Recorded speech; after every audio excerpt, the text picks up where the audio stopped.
I'm going to go right through some of the products that we use here on our operation in our gardens. Right here is some compost. This is a product that we produce here ourselves. It's got wood shavings in it, chicken manure, horse manure, all kinds of organic matter. We just put it in a pile. This particular compost here has been composting and breaking down for over 2 years, and it's just getting to a nice consistency for us. Next here we have coffee grounds. Coffee grounds provide you with some potassium and some phosphorus. One of the nice things about coffee grounds, it is a readily available product. You shouldn't have to pay anything for it other than the cost to pick it up, and it does provide you with immediate nutrients for your plants and for your garden. Lime is a commercial product that you buy. Actually, it's calcium carbonate, and that's what it's going to supply to your soil is calcium. If you're going to be growing tomatoes and you're having problems with blossom end rot, things of that nature, you want to go ahead and put the calcium in when you're working your soil ahead of time. This is a product that you would be purchasing either at the nursery or from a feed store. You want to make sure that you don't get the hydrated lime, which is also going to be called the barn lime if that's at a feed store. But what you're going to want is something that just says specifically calcium carbonate. You might even get something that says oyster shells. But keeping in mind that because it is slower to break down in the soils, it's something you want to get incorporated into your ground early in the spring.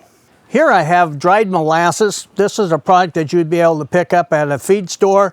I think it's probably also available at some of the nurseries. Feed store would probably be more economical to purchase. If you aren't able to find dried molasses, another thing that you could use is sugars. The reason that we use the molasses or sugar is it helps to stimulate the microorganisms that are in your soil. Here's a product that we produce ourselves. This is horse manure. We have 4 horses and a donkey that produce byproduct for us. You would also be able to get that probably from local stables. The thing about it is, though, that while I'm handling this with my hands, that's because it's dried. Our chickens have gone through it and helped to break it down. But if you're picking it up at a stable and so forth, then you're going to want to be using gloves. But this is really a nice product that once it's dried to be able to incorporate it to add organic matter and adds nutrients to your soil. Once again, if you're handling wet manure or fresh manure, you definitely want to be wearing gloves. Here we have worm castings. This is really a great product to get a hold of, and you'll be able to get this at your local garden centers.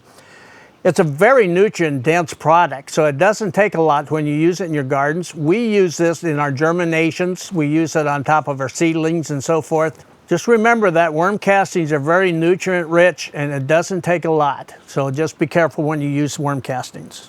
This is wood ash. This is a byproduct of our having the opportunity to burn wood all winter long. So not only has the wood kept us warm, but it provides us with a nutrient to put into our soil. And the nice thing about it is it does offer a lot of micronutrients to it. Wood ashes can affect the pH of your soil.